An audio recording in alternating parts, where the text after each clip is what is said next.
الحمدللہ والصلاة والسلام علی رسول اللہ وعلی آلہ وصحبہ ومن والہ۔ سورہ البقرہ کی تفسیر جاری ہے اور آج ہم آیت نمبر 75 سے چند آیات کی تفسیر جانیں گے۔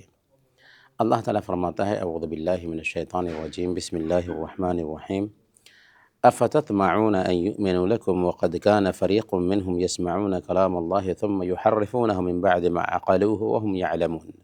مسلمانوں، کیا تمہاری خواہش ہے کہ یہ لوگ ایماندار بن جائیں؟ حالانکہ ان میں سے ایسے لوگ بھی ہیں جو اللہ کے کلام کو سن کر عقل و علم والے ہوتے ہوئے بھی بدل ڈالا کرتے ہیں۔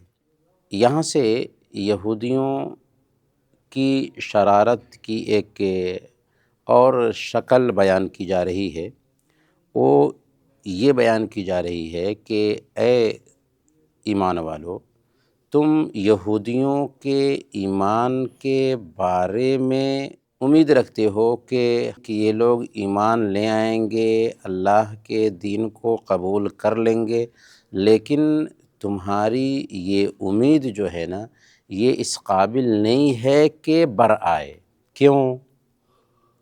اس لیے کہ یہ یہود اتنے شرارتی ہیں کہ خود اپنی کتاب جو تورات کی شکل میں ان کے پاس پائی جا رہی ہے، اس تورات میں چینجنگ کر رہے ہیں، اس تورات کی تعلیمات میں ہیر پھیر کر رہے ہیں، تو پھر وہ قرآن پر ایمان کیسے لائیں گے؟ اور اللہ نے فرمایا کہ ایسا نہیں ہے کہ نادانی میں ایسا کر رہے ہیں، تورات میں ہیر پھیر نہیں، بلکہ جان بوجھ کر کے سمجھتے ہوئے، عقل رکھتے ہوئے وہ اللہ کے کلام میں تبدیلی کر رہے ہیں، جان بوجھ کر ایسا کر رہے ہیں۔ وَإِذَا لَقُوا الَّذِينَ آمَنُوا قَالُوا آمَنَّا وَإِذَا خَلَا بَعْضُهُمْ إِلَى بَعْضٍ قَالُوا أَتُحَدِّثُونَهُمْ بِمَا فَتَحَ اللَّهُ عَلَيْكُمْ لِيُحَاجُّوكُمْ بِهِ عِنْدَ رَبِّكُمْ أَفَلَا تَعْقِلُونَ۔ جب ایمان والوں سے ملتے ہیں تو اپنی ایمانداری ظاہر کرتے ہیں۔ کون؟ یہود۔ اور جب آپس میں ملتے ہیں تو کہتے ہیں کہ مسلمانوں کو کیوں وہ باتیں پہنچاتے ہو جو اللہ نے تمہیں سکھائی ہیں؟ کیا جانتے نہیں؟ یہ تو اللہ کے پاس تم پر ان کی حجت ہو جائے گی۔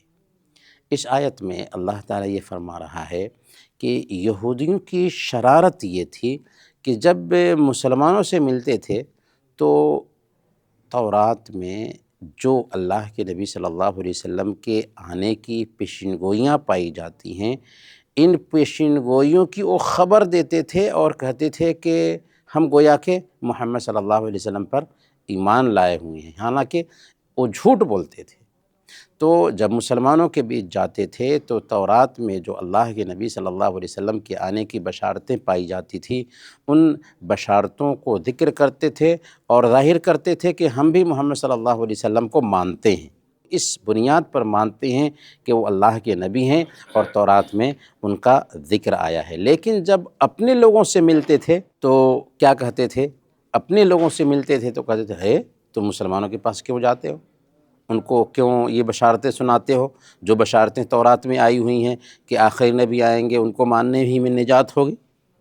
اگر تم ایسی بات کہو گے کن کو؟ مسلمانوں کو، تو اللہ کے پاس حجت قائم ہو جائے گی۔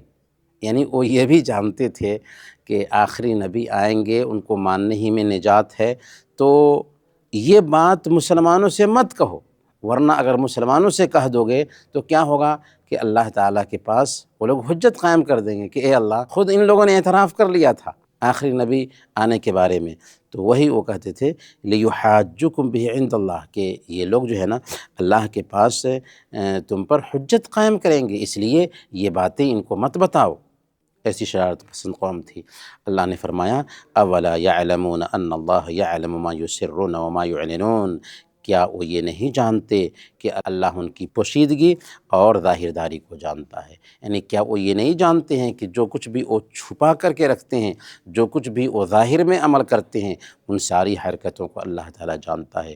تو یہ کیا تک ہوا کہ تم مسلمانوں کے بیچ جاتے ہو تو کہتے ہو کہ محمد وہ انسان ہیں جن کے بارے میں ہماری کتابوں میں بھی ذکر ہے، اور جب اپنے یہودیوں سے ملتے ہو تو انہی لوگوں کو جنہوں نے مسلمانوں کے پاس جا کر کے محمد صلی اللہ علیہ وسلم کی بشارتیں سنائی تھی، ان سے کہتے ہو کہ نہیں، مسلمانوں سے اس کا ذکر مت کرو، ورنہ کیا ہوگا ورنہ ہوگا یہ کہ وہ اللہ کے پاس جا کر کے حجت قائم کریں گے کہ ہم نے تو ان کو بتا دیا تھا۔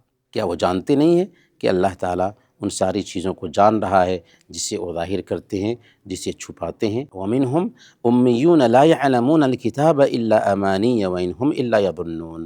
ان میں سے بعض ان پڑھ ایسے بھی ہیں جو کتاب کے صرف ظاہری الفاظ کو ہی جانتے ہیں، صرف گمان اور اٹکل پر ہی ہیں۔ یعنی ایسا نہیں ہے کہ یہودیوں میں سارے پڑھے لکھے ہیں، بلکہ ان میں سے کچھ لوگ ایسے ہیں جو عامی ہیں، جو پڑھنا لکھنا نہیں جانتے، جو سن کر کے تورات پر عمل کرتے ہیں اور اپنے مذہب پر چل رہے ہیں۔ ان کا بھی حال کیا ہے؟ ان کا بھی حال ہے کہ وہ بھی ماننے کے لیے تیار نہیں ہیں، اور جو کچھ بھی ان کے علماء بیان کر دیتے ہیں اندھی تقلید میں لگے ہوئے ہیں اور اسی گمان پر چل رہے ہیں۔ آخری آیت جس پر ہم اپنا درس ختم کریں گے، اس میں اللہ تعالیٰ فرماتا ہے فَوَيْلٌ لِّلَّذِينَ يَكْتُبُونَ الْكِتَابَ بِأَيْدِيهِمْ ثُمَّ يَقُولُونَ هَٰذَا مِنْ عِندِ اللَّهِ لِيَشْتَرُوا بِهِ ثَمَنًا قَلِيلًا فَوَيْلٌ لَّهُم مِّمَّا كَتَبَتْ أَيْدِيهِمْ وَوَيْلٌ لَّهُم مِّمَّا يَكْسِبُونَ۔ تو ان لوگوں کے لیے ہلاکت ہے، بربادی ہے، تباہی ہے، جو اپنے ہاتھوں کی لکھی ہوئی کتاب کو اللہ کی طرف کی کہتے ہیں اور اس طرح دنیا کماتے ہیں، ان کے ہاتھوں کی لکھائی کو اور ان کی کمائی کو ہلاکت اور افسوس ہے۔ یہاں پر کلیئر انداز میں اللہ تعالیٰ نے کہا کہ یہ ایسے ذلیل اور رسوا لوگ ہیں کہ اپنے ہاتھوں سے تورات لکھتے ہیں اور نسبت کرتے ہیں کہ یہ اللہ کا کلام ہے۔ کیوں ایسا کرتے ہیں؟ تاکہ کچھ لوگوں کو فائدہ پہنچائیں اور اس کے ذریعہ وہ دنیا کمائیں۔ تو ان کا ظرف یہاں تک پہنچ چکا ہے، تو اے ایمان والو، تم ان کے ایمان کی امید مت رکھو۔